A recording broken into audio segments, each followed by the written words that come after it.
Okay, so today I worked a little bit more on the car, somewhat to get ready for tomorrow's engine start, but mostly just carrying along.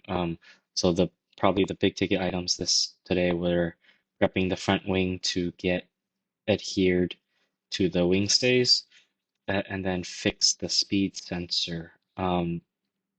So to sort of look back at last session's issues, um, I looked at the turn signal again, and I realized that they are actually working. I just needed to turn the key to, I think, position two rather than just the default, like one position where you just insert the key.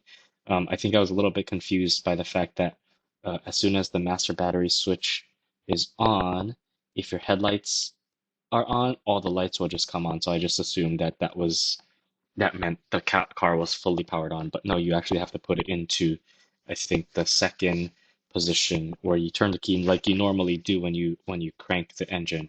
But this crank is actually a little flip switch on my dash, so that's sort of why I got confused.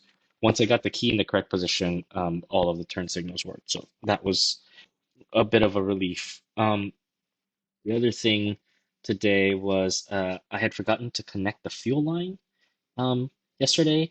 That definitely needs to be connected before the engine starts, especially before I connect the fuel pump back on. I don't want fuel just sort of spraying everywhere, so I went ahead and connected that today.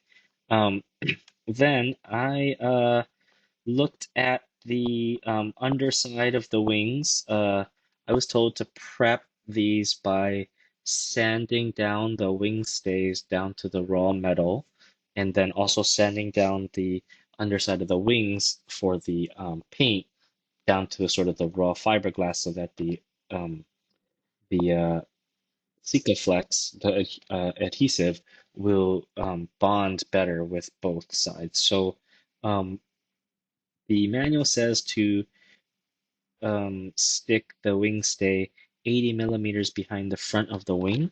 So I took my calipers and I measured out 80 millimeters and I put a piece of masking tape to delineate where that is, and then I sanded off about a 3/4 inch thick band of paint off right behind that line.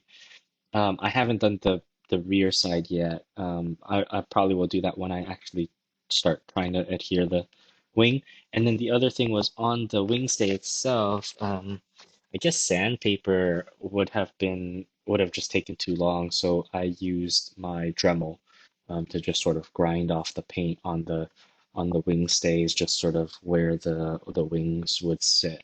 Um, and then I also grounded my winter wires. The kit comes with a self-tapping screw that you screw into the 1/8 inch hole that you drill. Um, I found that screw to be kind of long, and I was kind of worried that the the power wire inside the wing stay would sort of rub against it as I drove and would sort of eventually break or wear down. So instead, I just used a 1/8 inch rivet, and I riveted the ground to the wing stay. Seems to work out pretty good. I did both sides.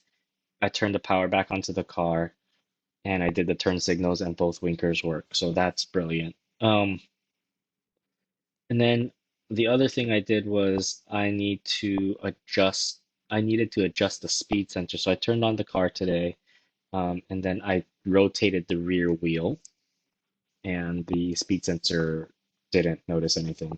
And then I remember recalling a couple of days back, I read that the speed sensor needs to be zero point 0.8 to zero point 0.9 millimeters away from the gear wheel with the teeth that help it measure.